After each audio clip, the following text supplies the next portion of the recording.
Y ahora estamos comunicados con Alejandro Vanoli, ex presidente del Banco Central. Alejandro Vanoli, ¿cómo le va? Quique Mayonesi y Carlos Montero, estamos de este lado de Grieta por Radio Rebelde. ¿Qué tal? Buenos días, ¿cómo les va? Buen día, Alejandro. Buenos días. Bueno, en principio estamos desorientados, si uno quiere decir, con los cambios de meta que hizo el gobierno nacional el otro día, en ausencia del presidente que estaba descansando. Salieron 4 funcionarios a explicar, con algunas caras extrañas entre ellos. ¿Cuál es usted que fue presidente del Banco Central y vio una cara de otro presidente del Banco Central frente a esta situación inédita, porque fue al día siguiente de haberse aprobado el presupuesto? No, por cierto, ¿no? Creo que el presupuesto ya a esta altura era una ficción, no solo por las proyecciones económicas, sino porque no contemplaba básicamente las últimas leyes aprobadas, ¿no? Como la reforma impositiva, particularmente, y la reforma previsional. Pero respecto a las metas, 2 cosas. En primer lugar, bueno, creo que fue sincerar que la proyección que había hecho el Banco Central era ridícula, ¿no? O sea, no había nadie que tenga como perspectiva que la inflación iba a ser en torno al 10%. Incluso la nueva meta del 15% luce demasiado corta, ¿no? O sea, digamos, quienes hacen seguimiento de las expectativas económicas esperan que estén más cerca del 20 que del 15. Sí, sobre todo para este año. Sobre todo porque ya empieza el año con una serie de aumentos y con una serie de situaciones que seguramente van a ir con la suba del dólar, que van a hacer subir los índices inflacionarios.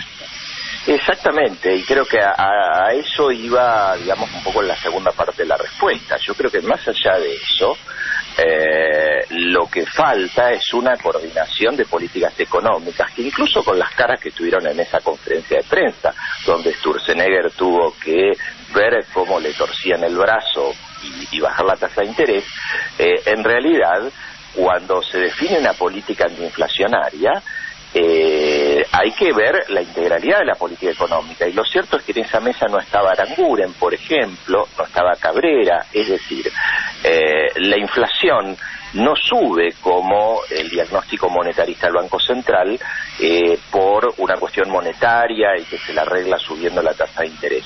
Sube porque el propio gobierno está permitiendo, está avalando, está impulsando aumentos de costos en la economía, aumentos de tarifas, aumentos de luz, de gas, de transporte, de nafta, y todos esos costos se trasladan a la economía. Y por cierto, también hay una cuestión más estructural que está vinculada con esto también, es que los grupos económicos sienten de que tienen piedra libre para recomponer márgenes de ganancia, y que el Estado, a diferencia de lo que se hacía hasta 2015, cuando había precios cuidados de verdad, cuando realmente había toda una puja, donde el Estado intentaba, a veces con éxito, a veces con más dificultad, frenar los abusos, ahora son los propios grupos económicos quienes tienen la piedra libre para aumentar a voluntad sus márgenes de ganancia, y esto incide en la inflación. Vanoli, este gobierno de Mauricio Macri no se ha caracterizado por su precisión en los pronósticos. Recordemos que nada de lo que anticipó ha ocurrido. Cuando uno ve que cuando se dijo 25 de inflación se fue 41, 42, cuando dijo 15, 17 pasó al 25, cuando iban a llover las inversiones, cuando con la importación iba a bajar la inflación, esto no se puede llamar un fracaso, en serio, de quien toma las decisiones. Porque si ninguna medida que toman da el resultado esperado, bajar la inflación, que lluevan las inversiones, que se genere trabajo, uno puede decir, fracasaron 2 años. Bueno, recordarán que hablaban de que era el mejor equipo económico en 50 años, y lo cierto es cuando uno mide rubro por rubro, ¿no? O sea, inflación, nivel del salario real, empleo, balance comercial, crecimiento, ¿no? Porque si bien hubo una recuperación parcial, muy sectorial y focalizada de la... Sí, después de una caída brutal. El año pasado todavía no se recuperaron los niveles del 2015. Es decir, cuando el propio déficit fiscal, Macri se la pasa hablando de la importancia del equilibrio fiscal, pero el agujero fiscal es cada vez más grande. Entonces, mire cómo se miren los resultados económicos, de una mirada, yo diría, absolutamente profesional, diría, ¿no? O sea, viendo los datos duros, lo cierto es que los resultados son malos, y creo que hay otra prueba, creo más evidente, que es que si cada uno de los que nos escucha piensa cómo le funciona su propia economía, ¿no? A la expectativa también de lo que va a pasar, porque realmente los efectos de esta política inflacionaria que está generando el gobierno, que beneficia a los grupos económicos y perjudica a la población, uno puede ver que las perspectivas, más allá de que hasta acá la película no fue nada buena, se insiste con un diagnóstico y se insiste con políticas que van a profundizar estos desequilibrios, que van a hacer que esta recuperación muy escasa no tenga fuerza para sostenerse, y por supuesto que los indicadores sociales se deterioren cada vez más. O sea, hay un fenómeno que es dual, así como la economía de la especulación. La economía de quienes invierten en el LEVAC y de los grandes capitales les está yendo muy bien, y la contraparte es la deuda. Estamos acumulando una deuda productiva, una deuda social, que en algún momento va a generar un default. Claro, Alejandro, Enrique Mayones, ¿cómo estás? ¿Cómo estás? El tema es cómo ese discurso que realmente debe confundir también a propios extraños, de decir, ahí cuando estaba en lo del parque eólico, que no había que endeudar, etcétera, y 2 días después, o menos de 2 días después, hay un nuevo endeudamiento. ¿Cómo es ese peso de la deuda sobre el futuro de la economía y sobre el futuro de la economía de la gente, de cada uno de nosotros? Porque a veces la gente piensa que es algo que va mucho más arriba y que a uno no le afecta. Claro. Bueno, veámoslo en los dos planos. Entonces, en general, cuando uno mira la deuda, uno tiene que mirar cómo evoluciona esa deuda. Por supuesto, algunos datos de composición, no es lo mismo de ver dólares que de ver pesos, quién es si quien tiene la deuda es un organismo público o es un fondo buitre, ¿no? Hay algunas cosas que hay que mirar más allá de los números. ¿Qué pasa con la capacidad de pago, no? Es como si una persona se endeuda, bueno, toma un crédito, pero ese crédito lo usa para producir y para generar recursos. Bueno, no es malo en sí mismo. Lo que ocurre acá es que la deuda ha subido, digamos, de manera astronómica. Argentina es el país que más ha subido su deuda y está minando su capacidad de pago que está ligada a la recaudación impositiva, al resultado fiscal, a el saldo de balanza comercial, y esto está derivado de la actividad productiva, porque en última instancia, digamos, cómo le vaya a la economía del país y al Estado está muy ligado a cómo le vaya a la industria, a los sectores productivos, a los asalariados, etcétera. Entonces, claro, el agujero fiscal se va profundizando, esto genera un círculo vicioso de más deuda, y entonces, bueno, el Estado finalmente, ¿qué es lo que hace? Tratando de conseguir recursos de donde puede, y esto termina afectando a la ciudadanía de pie, porque aparte también hay una cosa que es interesante destacar, porque por un lado se dice que no hay recursos, ¿no? O sea, cuando se habla de la necesidad de justificar, por ejemplo, esta reforma previsional tan injusta, tan inequitativa, pero paralelamente se siguen bajando las retenciones a la soja, paralelamente se están bajando los impuestos a las empresas. Entonces, claramente esto es una ficción. Hay sectores que no se están ajustando. Entonces, si la Argentina sigue este rumbo de endeudamiento y de destruir la capacidad de pago, nuevamente es altamente probable que le ocurra o nos ocurra como ocurrió en el pasado, como pasó en la época del 76-83 o como pasó en los 90, que se generan las condiciones para situaciones críticas, como alguna vez creo que hemos hablado en este mismo programa, le ha pasado a muchos países en desarrollo y desarrollados, que cuando hacen una política que le gusta a los mercados, que es funcional a los intereses financieros, y a la vez paralelamente debilita a la economía real, a la economía nacional, a los sectores productivos, a los sectores populares, esto siempre termina mal, en Argentina y en todos los lugares del mundo. Vanoli, cuando oíamos el otro día la mesa esa con los 4 funcionarios y con la ausencia del presidente tomando medidas que hacen a la vida de todos, ¿no? El resultado de nuestra vida futura. Digo, ¿es posible que no haya alguien, un ministro de Economía, alguien que sea la síntesis? Porque cuando Aranguren dice una cosa, Cabrera dice la otra, sale ahora Echeverría dice otra cosa. Digo, ¿quién es el que define? ¿Un segunda línea o un personaje?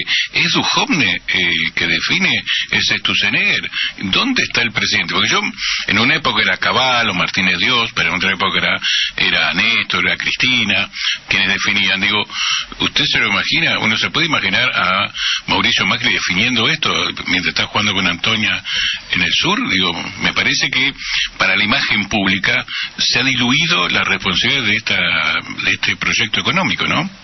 Bueno, yo creo que se percibe y se ve un presidente que no está haciendo un seguimiento de la política económica, ni de la política en general, ¿no? Muchas veces en distintas entrevistas ha mostrado un desconocimiento profundo sobre la situación de la economía, ¿no? Por ejemplo, cuando le preguntaba cuánto gana un jubilado. No, eso fue terrible. Es decir, se ve que hay un distanciamiento. Yo creo que hay un relativo fortalecimiento de lo que es la jefatura de gabinete, ¿no? En términos de Marcos Peña y dos personas que no son tan conocidas para el gran público como son Quintana y Lopetegui, que son verdaderamente como los dos gerentes de la política económica, ¿no? Y una caída, digamos del rol de Sturzenegger, que parecía, digamos, de alguna manera uno de los hombres más fuertes de la política económica. Que lo pasó la otra vez, lo rebaja, y donde el presidente sí pareciera haber avalado una tesis que desde algún sector del capital concentrado le estaban pidiendo una baja de la tasa de interés y una mayor devaluación. Ahora, insisto con este punto, más allá de que de alguna manera uno percibe que hay un cierto alineamiento de Duhovne y otros funcionarios de Hacienda o de Caputo con la jefatura de gabinete, sí parece que hay una línea de no consistencia entre algunos sectores del gabinete. Por ejemplo, yo mencionaba el caso de Aranguren, que a veces, digamos, o dicho por las propias usinas, digamos, que filtra el propio gobierno, que tienen la capacidad de hacerle llegar al presidente medidas que implican aumentos de costos y aumentos de precios por fuera, digamos, de la coordinación de la política económica, y esto tiene que ver con los lobbies y con los intereses de estos sectores que son muy claros y que entonces permiten permanentemente aumentos de costos en la salud, en la educación, en los combustibles, como decía, más allá de, digamos, cualquier pose, foto que se quiera hacer con algunos de los funcionarios formalmente más importantes del equipo económico. El otro día, cuando veíamos la foto con Sturzenegger, veíamos el contenido de toda la presentación, uno pensaba, ¿qué hace este pobre hombre acá? Digo, en realidad era como decirle, lo que vos decís no te queremos más, vamos a hacer otra cosa. Un funcionario en esas condiciones no debería irse a su casa, o un día va a llegar al Banco Central, va a poner su credencial ahí arriba del lector. Del lector, y dice, no, usted no está más acá adentro. Digo, porque realmente fue muy fuerte para que el presidente del Banco Central, que decía que las metas no se cambiaban, porque si se cambiaban no eran metas, digo, es una desautorización muy grande. Sí, pocos días antes, yo creo que hay una pérdida de credibilidad en el mercado, aún en el mercado financiero, ¿no? Hay una fuerte caída en la credibilidad del Banco Central. Entonces, yo creo que cuando esto ocurre es muy difícil de remontar. Yo creo que por dignidad personal, y bueno, de alguna manera, en otro contexto puedo hablar, porque yo lo hice, o sea, digamos, creo que cuando un funcionario, en este caso, en mi caso yo tenía mandato para seguir hasta el 2019, digamos, cuando uno no está de acuerdo con las políticas que se quieren implementar, lo más digno es renunciar. Claro. No solamente por un tema de, digamos, yo diría, de honor o de orgullo, que para algunos puede ser en estos tiempos, digamos, algo un poco extraño, sino también por un tema, digamos, reputacional y de tener un mínimo respeto por la capacidad de ejecutar políticas, porque claramente, digamos, cuando ahora el presidente del Banco Central dice algo, ciertamente quienes tienen que tomar decisiones miran para otro lado a ver realmente quiénes son los que verdaderamente tienen la palabra autorizada, y volver de eso es muy difícil, ¿no? Pero de nuevo, fuera, digamos, de la caída, de la suba y baja de los personajes, creo que lo verdaderamente preocupante es que, más allá de que Sturzenegger quede o se vaya, o la foto o la no foto es que insisten con una política económica que está dando resultados muy malos en todo sentido, muy buenos salvo para un pequeño grupo que es el que se está beneficiando y ligado al gobierno, y que, como dijimos, ¿no? Si se sigue por este camino, no nos va a ir bien, así que creo que ese es el verdadero sentido de las cosas, y lamentablemente las perspectivas para este año entonces son de más inflación, de menos crecimiento y de generar toda una serie de cuestiones, algunos casos de coyuntura, pero también estructurales, porque realmente estamos definiendo políticas previsionales, políticas laborales, políticas impositivas, políticas de comercio exterior, por ejemplo, rápidamente, ¿no? Hay un proyecto de acuerdo entre Mercosur y Unión Europea que tuvo muy poca prensa y que se firmaría en 2 meses, que implica hipotecar a futuro, digamos, a los sectores productivos de Argentina por mucho tiempo. Entonces, creo que eso es lo grave, ¿no? O sea, digamos, cómo se están consolidando reformas neoliberales que son muy difícilmente reversibles y que van a generar consecuencias muy complicadas a futuro, así como en los años 90 se cristalizaron muchas cuestiones, por ejemplo, el tema del endeudamiento con el exterior, la entrega de la soberanía, la jurisdicción a los tribunales de Nueva York, el CIAD, y toda una serie de cosas de las que no se pudo salir con un cambio de política, y creo que esto está bueno ponerlo en el debate público, porque realmente los costos después de salir de esta política económica, esperemos que en 2019 van a ser más altos. Alejandro, da también la sensación que por cómo están armadas las cosas llega a haber un estornudo en los mercados internacionales, Estados Unidos, Europa, China o lo que fuera, y nosotros podemos quedar, iba a decir una expresión demasiado grosera, pero podemos quedar mal. Absolutamente, esto ha pasado siempre, ¿no? Pero que está riesgoso. El panorama internacional es riesgoso, hay algunas cosas que se pueden anticipar que van a ocurrir, por ejemplo, todos los analistas prevén, y la Reserva Federal de Estados Unidos, que Estados Unidos va a subir la tasa de interés en los próximos meses y en los próximos años. Eso siempre es malo para América Latina, es malo para la Argentina, y cuando uno tiene políticas de endeudamiento, cuando se producen estos cimbronazos en la economía mundial, la refinanciación de la deuda se vuelve más compleja. Esto nos pasó, por ejemplo, cuando fue el efecto tequila en el 95, que pegó muy fuerte en la Argentina, que generando una situación muy crítica, y después prologó, digamos, lo que fue la caída de la convertibilidad y tantos otros episodios críticos donde circunstancias de la economía internacional, puede ser un tema geopolítico, puede ser un tema regional, puede ser una menor demanda de nuestros productos, puede ser el default de algún país, siempre tienen efectos negativos, y sobre todo mucho más negativos para aquellos países que dependen del humor de los mercados financieros internacionales. Y lo cierto es que si hoy las circunstancias no son más graves o no lucen más graves de lo que aparecen, es porque está el pulmotor del endeudamiento externo, que permite temporariamente mantener una cierta estabilidad que disimula estos profundos desequilibrios. Hoy el déficit comercial de Argentina, o sea, lo que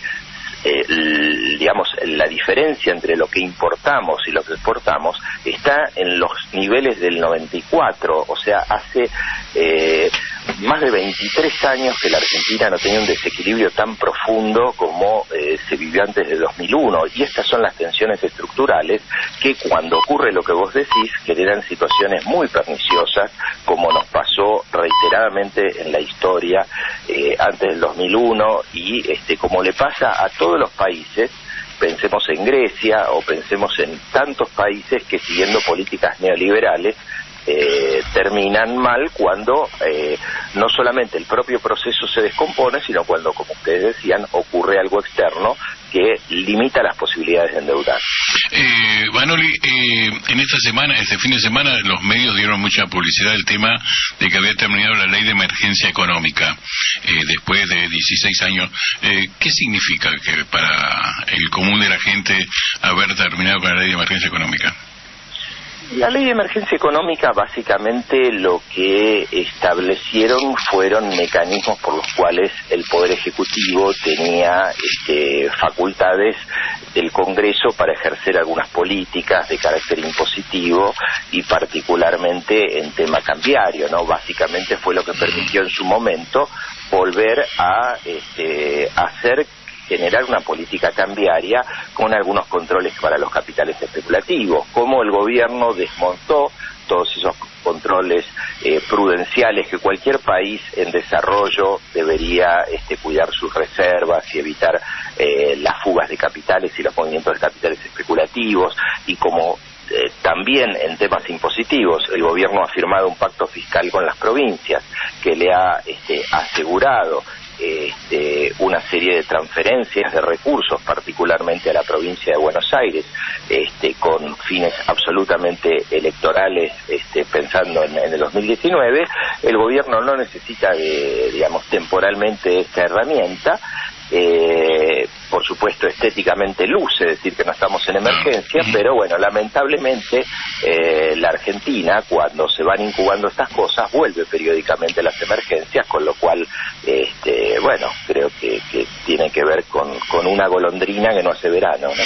Lo que pasa es que este gobierno además tiene una práctica que no tienen los otros gobiernos, que es utilizar los decretos de necesidad de urgencia cuando lo necesita hacer, y así lo ha hecho varias veces, ¿no? En cosas increíbles, como que los familiares podrían blanquear, cuando la ley expresamente lo prohíbe. Es así, por supuesto que no tienen pruritos para rozar la ilegalidad y la inconstitucionalidad cuando tienen que defender intereses de los sectores a los que quieren beneficiar, y por otro lado también creo que hay que decir que han logrado que una parte de la oposición también termine con distintos mecanismos de presiones, yo diría financieros y los otros, ser bastante eficaz para que una parte de la oposición vote leyes absolutamente antipopulares, pero no solo antipopulares, sino también que van a generar muy fuertes tensiones financieras a futuro, ¿no? O sea, esta reforma fiscal que beneficia a las grandes empresas va a implicar para las provincias, más allá de esta ganancia que tuvo la provincia de Buenos Aires con el fondo del conurbano, pero para el resto de las provincias que se están endeudando de manera significativa, situaciones que ya vivimos. Muchas provincias tienen desequilibrios muy fuertes. Esto mismo pasó en los 90, esto mismo pasó en los años 90 y sabemos cómo terminó. Por supuesto que no sabemos cuándo ni de qué manera, porque hay muchas variables. Pero que termina así, no hay duda. Así es. Alejandro, muchísimas gracias. Gracias, Ale. Hasta la... Vamos a volver a llamar por un tema particular, el dólar futuro. Recordar cómo era el tema, porque uno se va olvidando de estas cosas, y me parece bueno recordar este negocio que hicieron algunos con el dólar futuro, ¿no? Vamos a hablar Quintana también. Por eso. ¿Cómo no? Con mucho gusto. Me parece un tema que más allá de lo personal o de lo político hace a una discusión sobre la política económica y sobre, digamos, la devaluación. Y el rol del Poder Judicial en esto. Por supuesto. Así que con mucho gusto. Un abrazo, Alejandro Banoli, expresidente del Banco Central. AM 740. Radio Rebelde. Alta Radio.